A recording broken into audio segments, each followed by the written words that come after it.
Take a deep breath in. What you've inhaled is air. Air is a mixture of gases, and this tutorial will look at Dalton's law of partial pressure of gases. Fundamentals of Anesthesiology, with me, your host, Pat Nelligan. Understanding gases and vapors, Part 3, Gas Mixtures and Dalton's law of partial pressures. Welcome back. In the previous tutorial we discussed the gas laws, Boyle's law, Charles's law, the third gas law, and this is all about how gases are impacted by pressure, volume and temperature. I then discussed the critical temperature, that is the temperature above which gas cannot be liquefied by pressure alone. For oxygen, that's minus 118 degrees Celsius.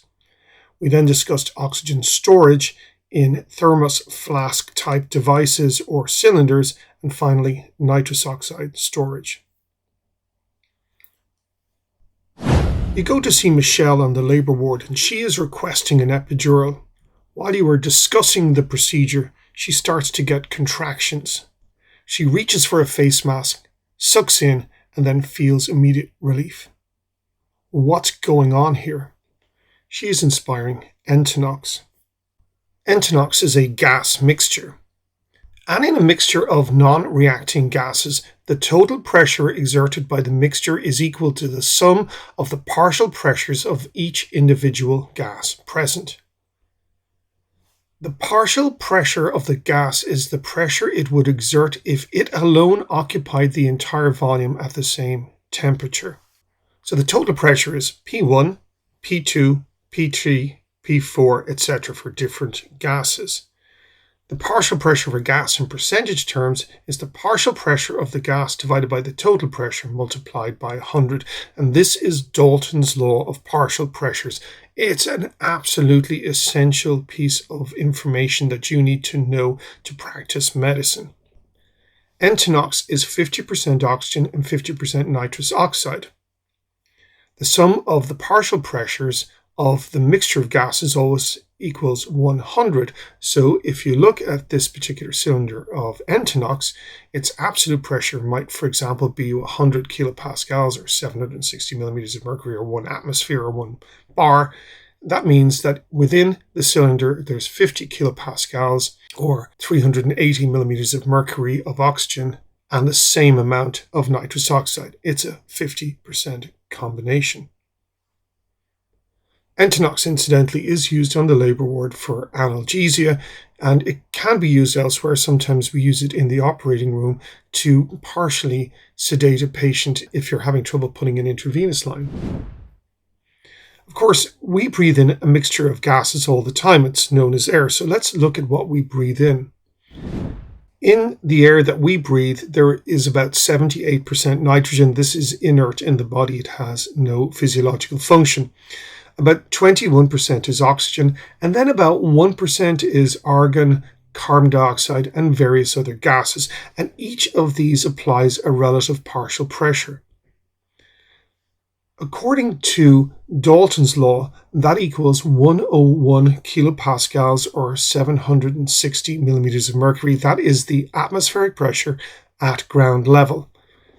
If you go up into the Andes or into the Himalayas, the atmospheric pressure will fall, but the percentage of gas remains exactly the same. So, for example, if the atmospheric pressure was half of what it is at sea level, 380 millimeters of mercury or 50 kilopascals, the fraction of inspired oxygen is still 21%. But of course, the partial pressure is significantly lower. Now, these are the numbers for the partial pressures in millimeters of mercury and in kilopascals, and I just want to draw your attention to this. Note that the pressure in kilopascals and the percentage volume in the air look really similar. That means that the relationship between the kilopascal value and the percentage value is almost identical, particularly when you eliminate the 1% for argon and carbon dioxide. Effectively, the inspired oxygen concentration is 21%, and that represents a partial pressure, an inspired oxygen pressure of 21 kilopascals, and I find that really useful. The inspired air at the mouth is at a pressure of 100 kilopascals. 21 kilopascals of this is oxygen, that's 160 millimeters of mercury, and 79 kilopascals is nitrogen. When you take a breath, that breath becomes fully saturated with water vapor, which, as I previously mentioned, is a gas, and at 37 degrees represents 6.3 kilopascals or 47 millimeters of mercury. That will dilute the alveolar gas, as will the CO2 that is returning from the tissues to the lungs. The partial pressure of carbon dioxide in pulmonary arterial blood, remember that is venous blood, is around 6 kilopascals or 45 millimeters of mercury, and there is a small gradient into the alveolus, so that about 5.2% or 5.3 kilopascals of carbon dioxide exists in alveolar gas. That means about 12% of alveolar gas is either carbon dioxide or water vapor, and that has a major dilutional effect on the alveolar PaO2 and nitrogen, reducing the percentage oxygen to 13% and nitrogen to 75%. That means that the alveolar oxygen tension is about 13.3 kilopascals. Consequently, with normal lungs, once equalization has taken place, the alveolar and arterial partial pressures of oxygen and CO2 equalize with the pulmonary capillaries, which is the same as the systemic circulation. Now, I will point out at this stage that these figures for alveolar oxygen and CO2 content are approximations, and the correct way to calculate them is to use the alveolar gas equation, something that I will cover in a follow-up tutorial, but let's just try and keep this simple. What I really need you to understand is that gradient between the lips and the alveolus, and it represents about 8% oxygen, and we give oxygen to our patients all the time. And under normal circumstances, there is an 8% difference between the FiO2, or 8 kilopascals, 60 millimeters of mercury, difference in the PI, the partial pressure of inspired oxygen. Then we know what the PaO2, the partial pressure of oxygen in blood, should be. And this is it. This is the expected PaO2 for 21%. It's around 13.3 kilopascals or 98 millimeters of mercury. For 30%, subtract 8 kilopascals or 60 millimeters of mercury. That's 22 kilopascals or 157 millimeters of mercury. For 60%, it's 52 kilopascals or 390 millimeters of mercury. It's important to understand this, that if you bring every single patient that you have out to the recovery room and put on 40% oxygen, the PaO2, if the lungs are normal, will be 32 kilopascals or 230 millimeters of mercury, which is quite astonishing because generally a PaO2 of 10 kilopascals or 75 millimeters of mercury is perfectly fine. But we do need to give our patients enriched oxygen perioperatively in the operating room and early in the recovery room because anesthesia has a major impact on gas exchange. Following induction of anesthesia, the chest wall flattens out and the diaphragm is pushed upwards in the dependent zone. Consequently, there is lower lung volumes, airway closure, and atelectasis in the juxtadiaphragmatic region, that is in the area in the posterior dorsal segments of the lungs. We know this, and all of this results in ventilation-perfusion mismatch due to loss of functional residual capacity. The chest wall flattens and the diaphragm of the posterior dorsal segments moves in the cephalad direction. This, of course, is worsened by surgical manipulation in pneumoperitoneum and results in compressive and absorptive atelectasis and redistribution of blood to the anterior apical segments, resulting in increased shunt, ventilation perfusion mismatch, and increased dead space. And I will go through this in detail later in this course. There also needs to be a safety margin. Our bodies consume 250 mils of oxygen per minute. If the total lung capacity is 5,000 mils and 13% of lung gas is oxygen, that means there is only 650 mils of oxygen in the lungs. That means that after 3 minutes of apnea, there is no oxygen left.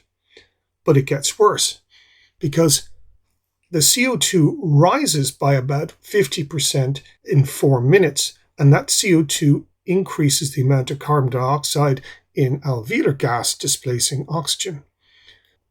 If you give the patient 30% oxygen, then 22% of alveolar gas is oxygen, resulting in there being 1,100 mils of oxygen in the lungs, and that will increase the non-hypoxic apnea duration by about a minute and a half.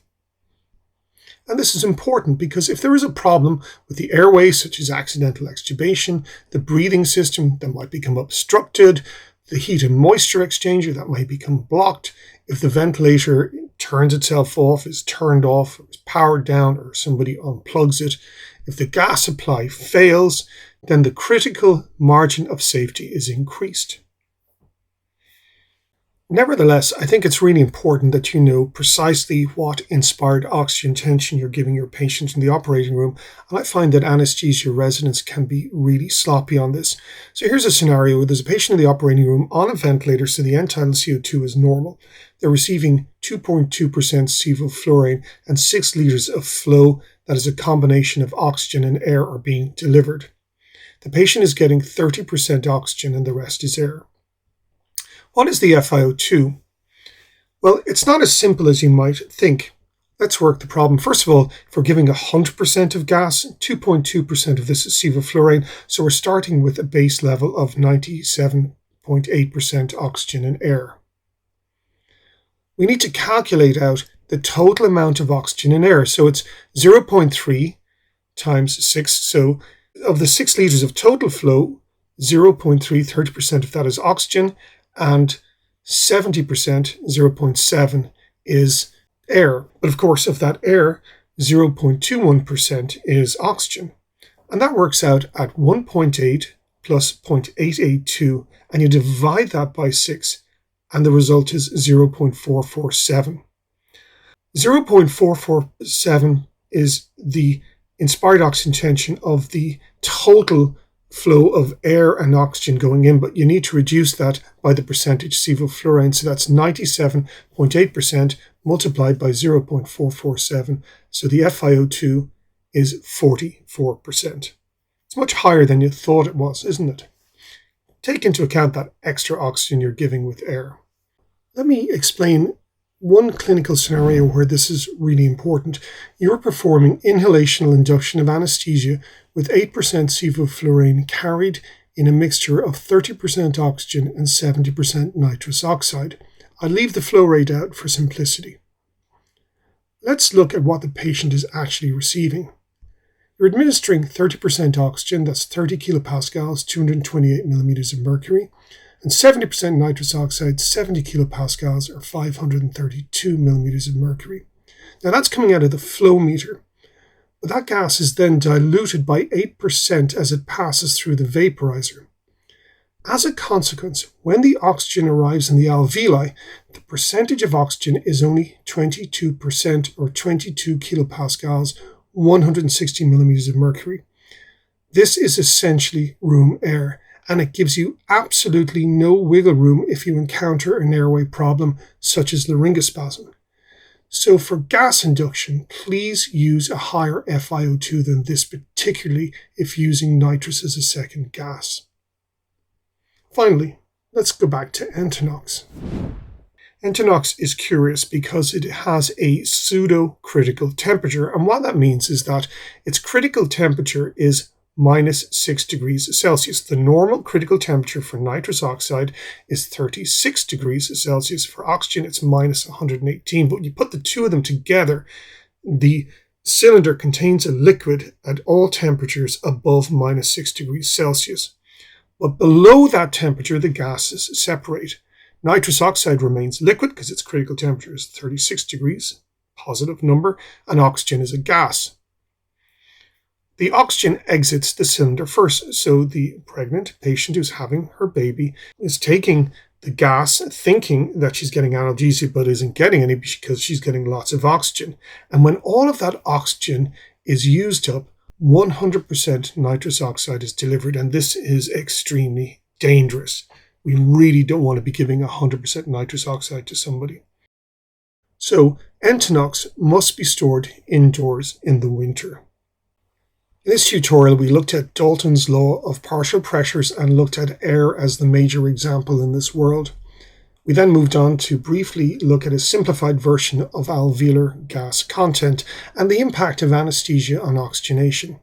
Then I went on to calculate the real FiO2 from the anesthetic machine if you're giving an oxygen and air mixture, and we finished with a discussion about Entonox and the pseudocritical temperature. Next time, we'll do a deep dig on the alveolar gas equation. I'll see you then.